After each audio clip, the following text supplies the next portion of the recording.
Hello દોસ્તો, મને આજે ખૂબ જ આનંદ છે કે સ્વર્ગીય માનના પ્રોગ્રામ દ્વારા ફરી એક બાબત વિશે પરમેશ્વર આપણી સાથે વાત કરવા જઈ રહ્યા છે અને હું સમજું છું, જાણું છું ત્યાં સુધી આ બાબત બહુ જ મહત્વની છે મારા અને આપના જીવન માટે.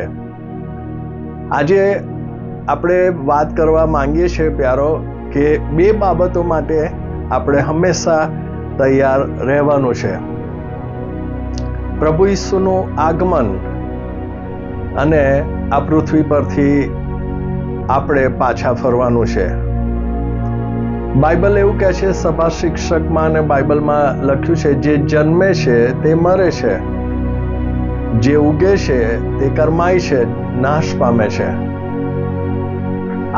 એક સમયે આપનો જન્મ થયો હતો, મારો ને આપણો એક દિવસે આપણે પાછા ફરવાનું છે. વાત શરૂ કરતા પહેલા એક સાચી બનેલી ઘટના વિશે હું તમને જણાવવા માંગુ છું. વિદેશમાં ન્યુઝીલેન્ડમાં એક વખત એક બહેન પેટ્રોલ પંપ એટલે ત્યાં આગળ એને ગેસ સ્ટેશન કે ગેસ સ્ટેશન પર પોતાની ગાડીમાં ગેસ ભરાવા એટલે ફ્યુલ નખાવા એ જ્યારે જાય છે અને એ ગેસ ભરાવીને ડીઝલ કે પેટ્રોલ પુરાવીને જ્યારે પેટ્રોલ પંપની બહાર નીકળે છે, એક ભાઈ ત્યાં ઉજળા વસ્ત્રો પહેરીને ઊભા હતા. એમણે એમની પાસે લિફ્ટ માંગી. એમણે ઈશારો કર્યો કે મારે આ જ માર્ગે જવાનું છે, થોડા અંતર સુધી તમે મને સહાય કરો. અને લેડીએ, એ બેન બહુ સારા હતા, માટે એમણે પોતાની ગાડી થંભાવી અને જે ભાઈ ઊભા હતા એ ગાડીમાં બેઠા અને પેલા બેન જે ગાડી ચલાવતા હતા એ આ ભાઈ સાથે વાત કરવાની કોશિશ કરતા હતા. થોડી વારમાં જો આ બેન બોલતા હતા, એની વચ્ચે જ પેલા ભાઈએ એમને અટકાવીને એવું કીધું કે બી પ્રિપેર્ડ, આઈ એમ કમિંગ સૂન. તૈયાર થઈ જાઓ, હું જલ્દી આવી રહ્યો છું. એવું બોલીને પેલા ઉજળા વ્હાઈટ કપડાં પહેરેલા માણસ એ ગાડીમાં, ચાલુ ગાડીમાં ગાયબ થઈ ગયા, અલોપ થઈ ગયા. પ્રભુ ઈસુ ખ્રિસ્તે એમના દૂતને મોકલીને આ બેનને અને એ વિસ્તારના લોકોને મેસેજ આપ્યો કે પ્રભુ ઈસુનો આગમનની તૈયારીઓ થઈ ગઈ છે, પ્રભુ ઈસુનું આગમન બહુ નજીક છે. પ્યારો, દુનિયામાં ઘણા બધા લોકોને સ્વપ્નો આવે છે, સંદર્શન થાય છે, અવલૌકિક અવાજ સંભળાય છે, સ્વર્ગીય દૂતો દર્શન આપીને એમને મેસેજ આપે છે કે પ્રભુ ઈસુનું આગમન ના બસ હવે ભણકારા વાગી રહ્યા છે, પ્રભુ ઈસુ આવી રહ્યા છે. વાલાઓ, તમે તૈયાર છો? પ્રભુ ઈસુના આગમનની તૈયારી તમે કરી દીધી છે? એને મળવા તમે તૈયાર છો? વાલાઓ, પ્રભુ ઈસુના આગમન વિશે જ્યારે શિષ્યોએ પૂછ્યું કે પ્રભુ ક્યારે આ ઘટના બનવાની છે, ત્યારે પ્રભુ ઈસુ ખ્રિસ્તે એમના શિષ્યોને કહ્યું કે એ સમય વિશે ના તો દૂતો, સ્વર્ગીય દૂતો જાણે છે, ના હું જાણું છું. મારા આગમનની, પાછા આવવાનો સમય એ પરમેશ્વર પિતાના અખત્યારમાં છે. વાલાઓ, પણ પ્રભુ ઈસુએ ઘણી બધી બાબતો કીધી કે મારા આગમનના સમયે આવી ઘટનાઓ બનશે. કદાચ જો આપ વિશ્વના સમાચાર, વિશ્વના પટ પર બનતી ઘટનાઓ જો ઓબ્ઝર્વ કરતા હશો, જોતા હશો, તો પ્રભુ ઈસુએ કીધેલી દરેક વાતો પરિપૂર્ણ થઈ ચૂકી છે. પ્રભુ ઈસુના આગમનના ભણકારા વાગી રહ્યા છે. 1 કોરિન્થી 15મા અધ્યાયમાં એવું લખવામાં આવ્યું છે કે પ્રભુ ઈસુના આગમનની ઘટના છે એક ક્ષણમાં થશે, આંખના પલકારામાં. એવું 1 કોરિન્થી 15મા અધ્યાયમાં લખ્યું છે, આંખના પલકારામાં. આપ પલકારો મારો એટલી સેકન્ડના 1000મા ભાગમાં આ ઘટના બની જશે પ્રભુ ઈસુના આગમનની. માથી 24માં અને 1 થેસલોનિકી 5મા અધ્યાયમાં વચન એવું કહે છે, પ્રભુ ઈસુનું આગમન અણધાર્યું હશે. આપણે વિચાર્યું નહીં હોય એવા સમયે પ્રભુ ઈસુનું આગમન થશે. અને સાફ લખ્યું છે, બાઇબલ કહે છે, ચોરની માફક રાત્રે જેમ ચોર આવે છે, અચાનક આવે છે, જ્યારે માણસો ઊંઘતા હોય ત્યારે ચોર આવે છે, એમ પ્રભુ ઈસુનું વચન, પરમેશ્વરનું વચન કહે છે, આ પૃથ્વી પરના લોકો, પણ ખાસ આજે ખ્રિસ્તી ધર્મ પાળનાર લોકો, જે પોતાને ખ્રિસ્તી કહે છે, જે પોતાને મસીહ કહે છે, જે પોતાને એમ કહે છે કે પ્રભુ ઈસુને મળવા અમે તૈયાર છે, બહુ ધ્યાનથી આ વાતો સમજવા જેવી છે. અને પરમેશ્વરનું વચન કહે છે, જ્યારે તમે ઊંઘતા હશો ત્યારે પ્રભુ ઈસુનું આગમન થશે. અણધાર્યું, આંખના પલકારામાં આ ઘટના બનવાની છે. લોકો રાત્રે ચોરની જેમ, પરમેશ્વરનો કહેવાનો ભાવાર્થ શું છે, અર્થ શું છે? પરમેશ્વર કહેવા માંગે છે, જ્યારે તમે ને હું, માણસો અજાણ હશે, એમને ખબર નહીં હોય, ત્યારે પ્રભુ ઈસુનું આવું થશે. અને વાલા, હું આજે તમને કહેવા માંગુ છું, ને હું પણ પોતાને આજે મારી જાતને પણ કહેવા માંગુ છું, પ્રભુ ઈસુનું આગમન જેટલું આસાન આપણે સમજીએ છીએ એટલું આસાન નથી. એ કોઈ સામાન્ય ઘટના નથી. બહુ જ ભયંકર, અને વિશ્વના ખૂણે ખૂણે એક એક વ્યક્તિને જાણમાં આવશે કે પ્રભુ ઈસુનું આગમન થયું. પણ શું તમે જાણો છો, બાઇબલ એમ કહે છે, પ્રભુ ઈસુ પોતે કહે છે, કેટલાકને પ્રભુ ઈસુ પોતાની પાસે ગગનમાં ઉંચકી લેશે, કેટલાકને પડતા મૂકશે. હું આજે પહેલો પ્રશ્ન તમને પૂછું છું, પ્રભુ ઈસુ જે આ પૃથ્વી પરથી એના લોકને ઉંચકી લેવાનો છે, એમાં તમે હશો? હું હોઈશ? હું તમારું ધ્યાન દોરવા માંગુ છું. ખ્રિસ્તી લોકોની વાત પરમેશ્વર નથી કરતા. જે લોકો પોતાને વિશ્વાસુ કહે છે, તેમની વાત પરમેશ્વર નથી કરતા. માથી 24 બહુ સ્પષ્ટ કહે છે, એકને લેવાશે અને બીજાને છોડી મૂકવામાં આવશે. હું તમારા માટે એ વચન વાંચવા માંગુ છું. આપ ધ્યાન આપશો. માથી 24, 40, 41 કલમ વાંચું છું. એ સમયે ખેતરમાં કામ કરતા 2 માણસોમાંથી એકને ઉઠાવી લેવાશે અને બીજો ત્યાં જ છોડી દેવાશે. આ સમય એટલે પ્રભુ ઈસુના આગમનનો સમય. ઘંટી પર દળતી 2 સ્ત્રીઓમાંથી એક સ્ત્રીને ત્યાંથી ઉઠાવી લેવામાં આવશે અને બીજીને ત્યાં જ પાછળ છોડી દેવામાં આવશે. દરેક ખ્રિસ્તી, બાઇબલનો ઈશ્વર એવું કહે છે, બરાબર સમજી લેજો વાલાઓ, આ ઘટના બહુ જ ભયંકર છે, સામાન્ય ના લેતા. પ્રભુ ઈસુ ખ્રિસ્ત જે આવવાના છે, તેમણે પોતે કહ્યું છે, ખેતરમાંથી 2 ખેડૂત ખેતર ખેડતા હશે, એકને લેવાશે, બીજાને પડતો મુકાશે. ઘંટી પર 2 સ્ત્રીઓ દળતી હશે, એકને લેવાશે, બીજીને પડતી મુકાશે. આનો અર્થ એ છે, આપણામાંથી કેટલાકને પ્રભુ ઉંચકશે, કેટલાકને પડતા મૂકશે. આ 2, 5, 10 મિનિટ વાતમાં ચોક્કસ તમને થોડી સમજણ પડી જશે કે હું ક્યાં હોઈશ. બાઇબલ એવું કહે છે, આપ જો પોતાને ખ્રિસ્તી માનો છો, આપ એવું માનો છો કે પ્રભુ ઈસુ આવશે ત્યારે હું ઉંચકાઈ જઈશ, આપ એમ માનો છો કે હું સ્વર્ગમાં જવાનો છું, જવાની છું, મને એક વચન તમારા માટે વાંચવા દો. પ્રભુ ઈસુ ખ્રિસ્તે જે કહ્યું એની નોંધ માથીની સુવાર્તા 7મા અધ્યાયમાં લેવામાં આવી છે. સાફ લખ્યું છે, જે મને પ્રભુ પ્રભુ કહે છે, તે દરેક વ્યક્તિ આકાશના રાજ્યમાં પ્રવેશ કરશે એમ તો નહીં, પણ જેઓ મારા આકાશમાંના પિતાની ઈચ્છા પ્રમાણે કરે છે, તેવો જ આકાશમાં પ્રવેશી શકશે, સ્વર્ગમાં પ્રવેશી શકશે. Be careful. Not every Christians, પ્રત્યેક ખ્રિસ્તી વ્યક્તિ જે પોતાને વિશ્વાસુ કહે છે, જે પોતાને બહુ જ પવિત્ર ગણે છે, પ્રભુ ઈસુ ખ્રિસ્તે કહ્યું, દરેક વ્યક્તિ સ્વર્ગમાં નહીં પ્રવેશે. હું આપને સમજાવવા માંગુ છું અને પોતે પણ સમજવા માંગુ છું. આપને પ્રશ્ન કરું છું, પ્રભુ ઈસુ ખ્રિસ્તે કહ્યું કે જે મને પ્રભુ પ્રભુ કહે છે તે દરેક નહીં. આ પૃથ્વી પર ઘણી બધી જાતિના લોકો, ધર્મના લોકો રહે છે. કઈ જાતિને, કયા ધર્મના લોકો ઈસુને પ્રભુ કહે છે? આપ મને કહેશો? ઈસુને પ્રભુ કહેનાર ખ્રિસ્તી લોકો છે, ખ્રિસ્તી આગેવાનો છે, પાળકો છે, હું છું, આપણે છીએ. અને પ્રભુ ઈસુ ખ્રિસ્ત કહે છે કે જેઓ મને પ્રભુ પ્રભુ કહે છે, એટલે ખ્રિસ્તી લોકો, ખ્રિસ્તી આગેવાનો, ખ્રિસ્તી બાળકો, તે દરેક સ્વર્ગમાં પ્રવેશ કરશે નહીં. તો કોણ પ્રવેશ કરશે?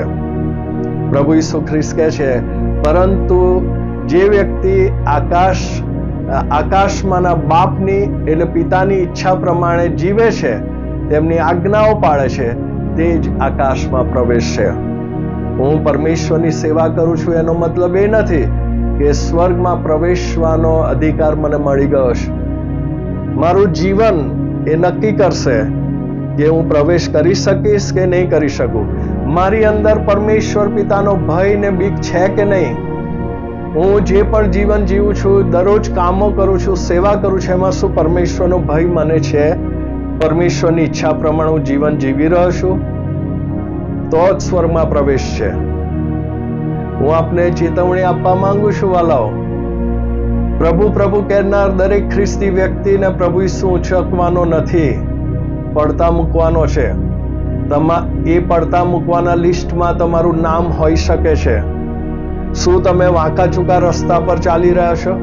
તમારા જીવનમાં માર્ગ છે વાંકો ચૂકો છે? તમે મનમાની કરો છો? તમારી ઈચ્છા પ્રમાણે તમે જીવો છો?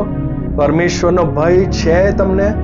તો સ્વર્ગમાં જવાની પૂરા ચાન્સ છે. જો તમે વાંકા ચૂકા ચાલો છો, જો પાપી માર્ગ છે તમારો, સ્વર્ગમાં પ્રવેશ અશક્ય છે. વાલો, ક્ષમા આપજો. બે બાબત માટે હંમેશા તૈયાર રહેજો. પ્રભુ ઈસુનું આગમન ગમે ત્યારે, બાઇબલ એવું કહે છે કે ક્ષણભરમાં અચાનક થશે. અને બીજું, મૃત્યુ એટલે કે પાછા ફરવું. આ પૃથ્વી પર એક સમયે આપણને જન્મ આપવામાં આવ્યો છે.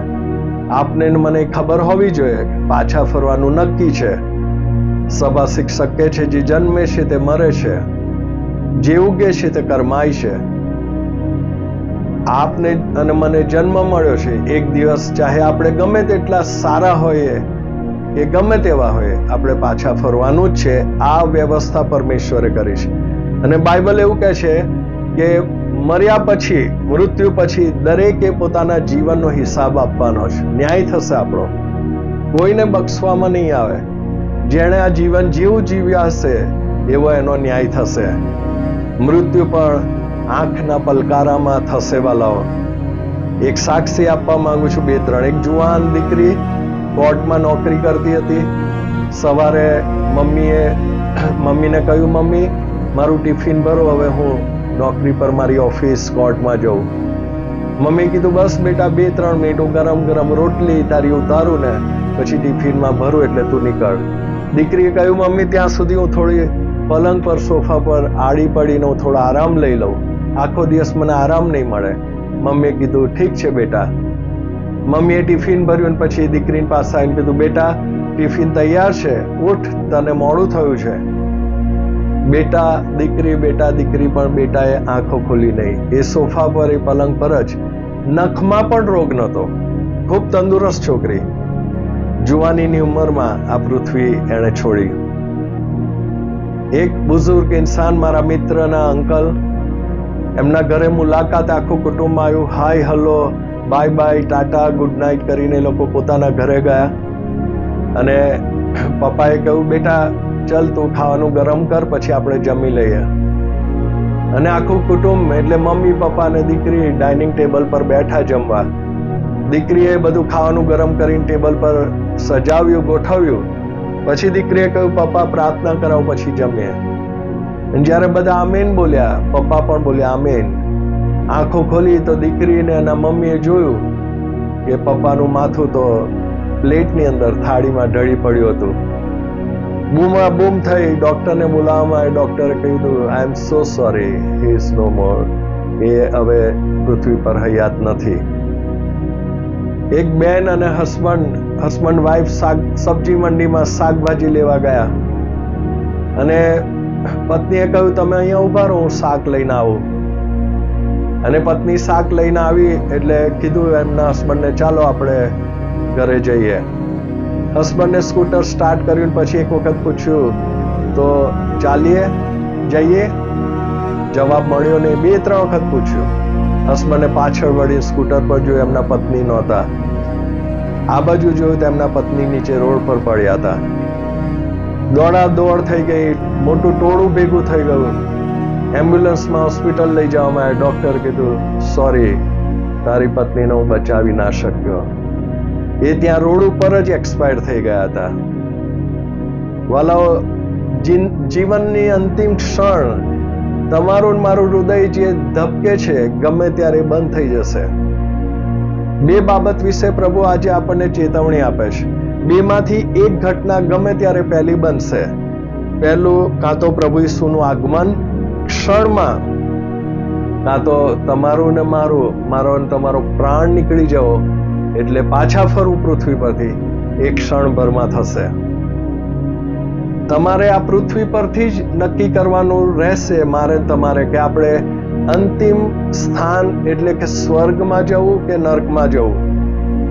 આ પૃથ્વી પરના જીવનમાં જ મારે તમારે નક્કી કરવાનું રહેશે. વાલાઓ, બાળકનો જન્મ વિશે ડોક્ટર કહી શકશે કે બાળક આ તારીખે, લગભગ આ તારીખે, આ મહિને જન્મશે, પણ દુનિયાની કોઈ પણ વ્યક્તિ નહીં કહી શકે કે તમારે મારે પાછા ક્યારે ફરવાનું છે. દર વર્ષે આપણે બર્થડે સેલિબ્રેટ કરીએ છીએ, પણ આપણને એ ખબર નથી કે આપણે વધારે નજીક એક ઘટના તરફ જઈ રહ્યા છે, અને છે મોત. આપણું પ્રાણ પંખેડું ઉડી જવું. શું તૈયાર છો તમે વાલાઓ?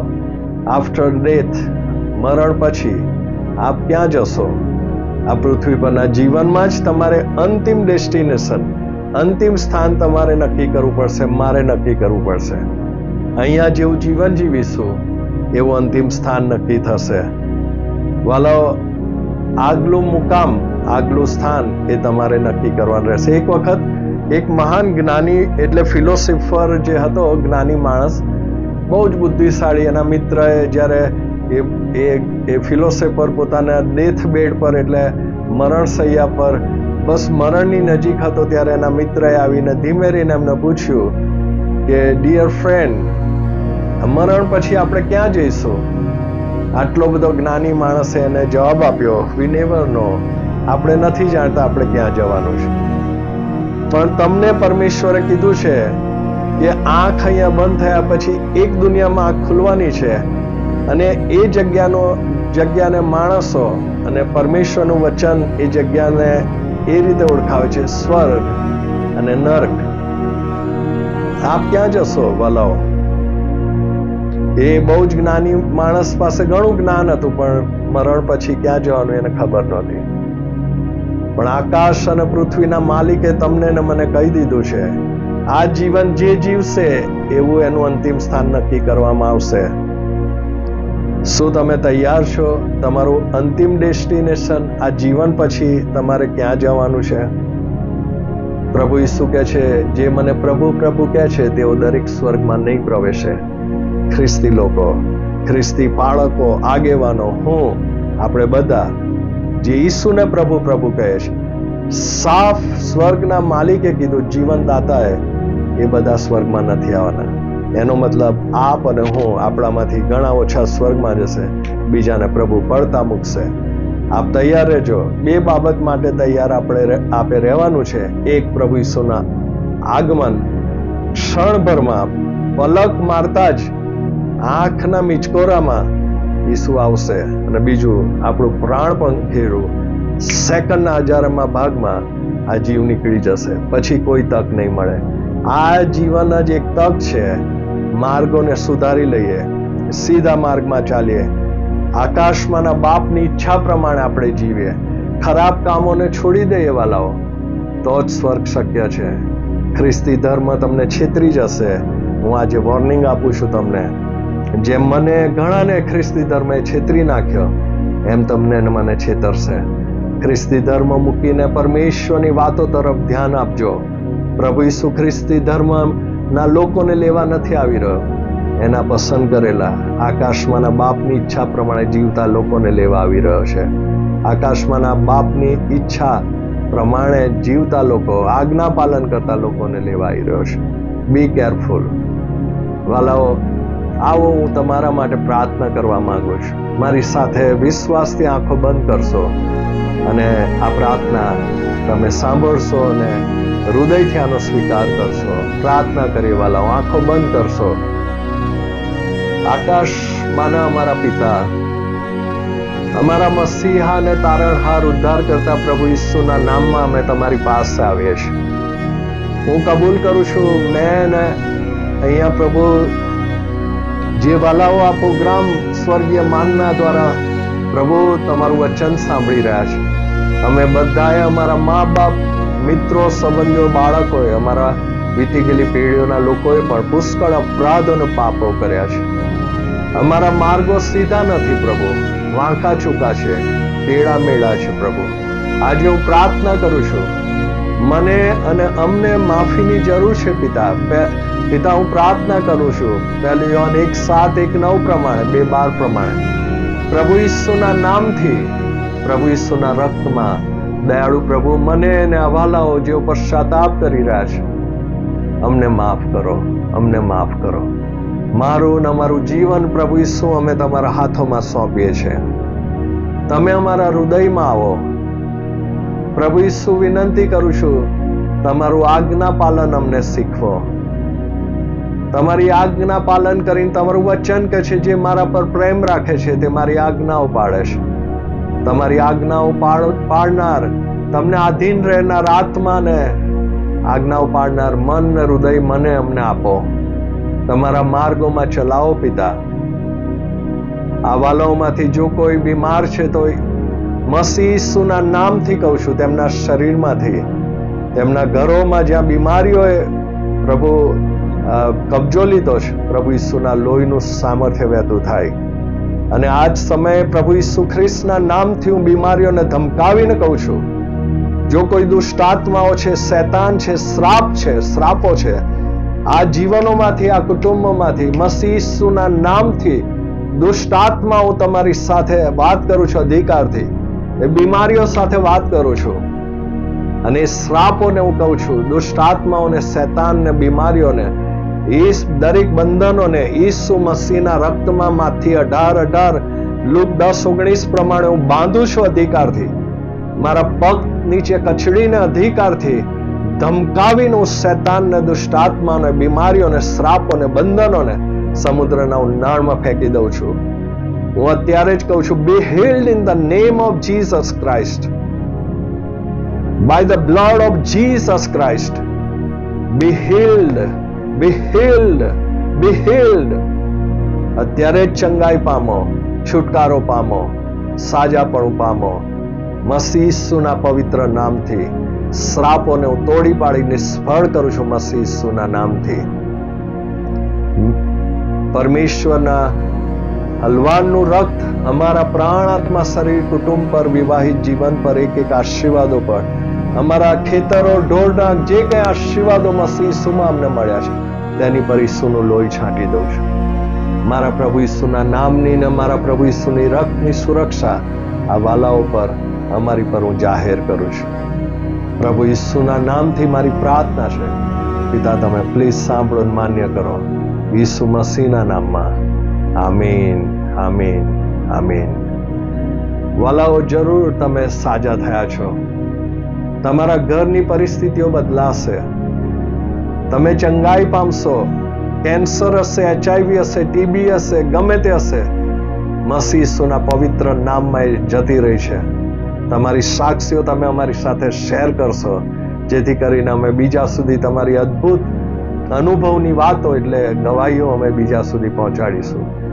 વી are sure about your healing. તમારી ચંગાઈ માટે અમે ખરેખર શ્યોર છીએ. પ્રભુ ઈસુના નામમાં બન્યું છે. પરમેશ્વર આપને આશીષ આપે, આપને સુરક્ષિત રાખે. ફરીથી આપણે સ્વર્ગીય માનના પ્રોગ્રામ દ્વારા આપણે ફરી મળીશું, આગળ વાતચીત કરીશું. પ્રભુ ઈસુના આગમન વિશે વધારે અમે તમારી સાથે વાત કરવા માંગીએ છીએ, તમને તૈયાર કરવા માંગીએ છીએ, અમે પણ તૈયાર થવા માંગીએ છીએ. પ્લીઝ આપ આ પ્રોગ્રામને સબસ્ક્રાઇબ કરશો અને આ પ્રોગ્રામને, જે પ્રોગ્રામ તમે સાંભળી રહ્યા છો, આ વચનને તમે પ્લીઝ ફોરવર્ડ કરશો, જેથી તમારા એક નાના પ્રયત્નથી ઘણા બધા લોકો બચી જશે, સાજા થશે, આશીર્વાદ પામશે. મે God bless you. Good bye. Thank you.